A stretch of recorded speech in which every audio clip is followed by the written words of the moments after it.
Во денешново издание, прво после Нова година, завршија одморите, завршија празниците, неколку информации и една интересна вест која последна со разговор, бидејќи се случува многу ретко, не само во Малта, воопшто насекаде во светот.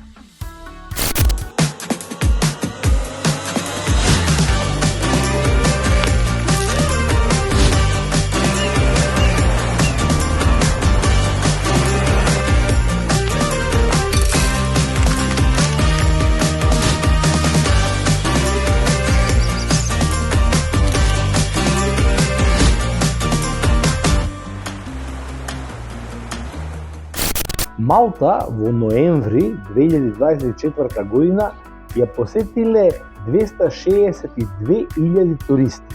Значи, во ноември ја посетиле 262.000 туристи, што е пак своевиден рекорд. Знаете ли колку пари статистички пресветано е и владата го објави тоа? Колку пари потрошиле тие 262.000 туристи? 241 милион евра се свртеле низ шопингот, низ пазарењето, низ све што е користено во Малта. Од нив, околу 40% се туристи кои што се помеѓу 24 и 45 години, а од 45 до 65 се околу 32-3%. Од нив најголем број се британци, па следат италијанците и на трето место се пољаците. Тоа се бројките кои што боли глава.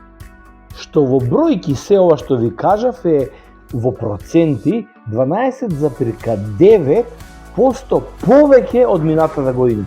Регистрирани се преку 21 милион ноќевања. Мислам дека точната бројка беше 21,7 ноќевања на островот за изминатава година од јануари до ноември. Тоа е рекордна бројка и нормално се качува и стандардот поради се ова што е влез како профит во буџетот на самата држава.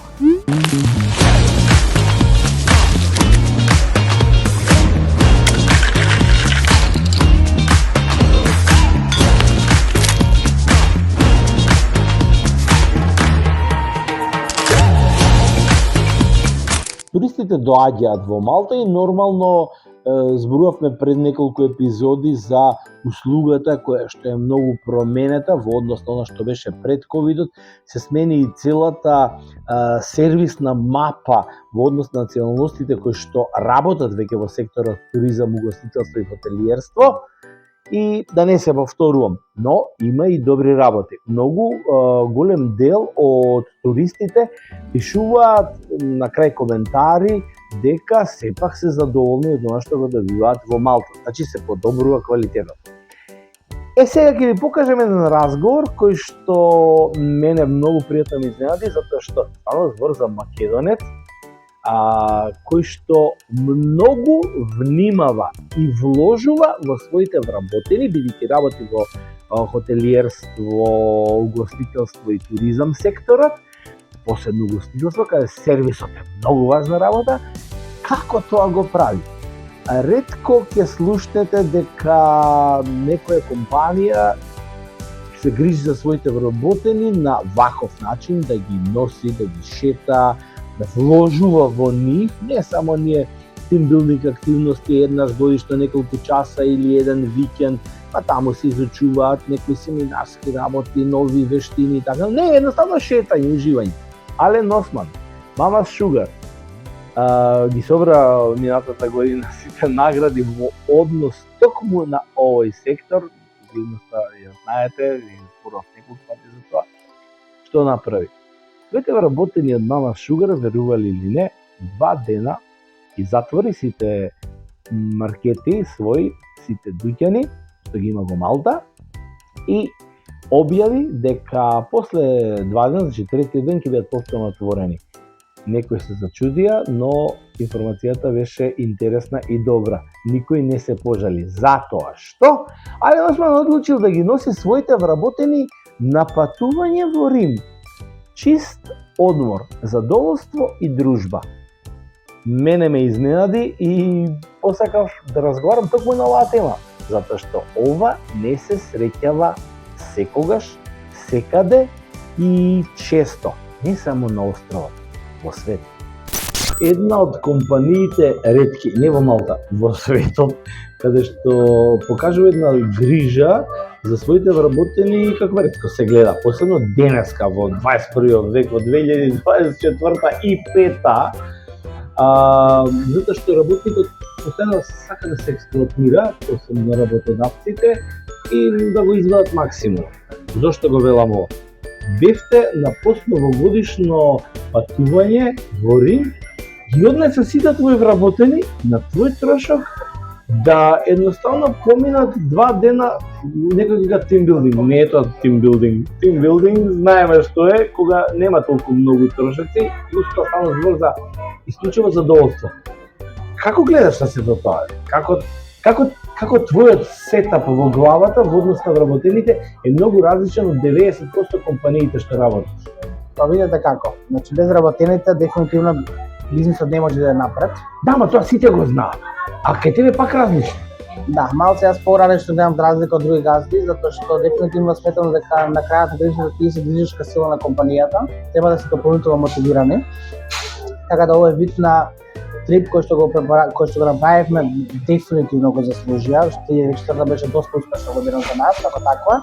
Со тоа што на почетокот на годината решивме да ги однесеме во Рим за да може тимот, пошто се тоа што имаме 3 локации, да се зближат малце повише до нив и да биде на мотивација за 2025 понатака да продолжи со работата која што ја правија одлично. Како работи. 2024 ја заврши со многу награди, многу.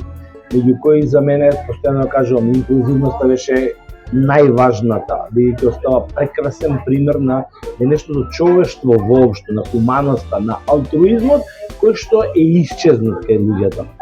Како ја замислуваш и како ја гледаш проекцијата на 2025?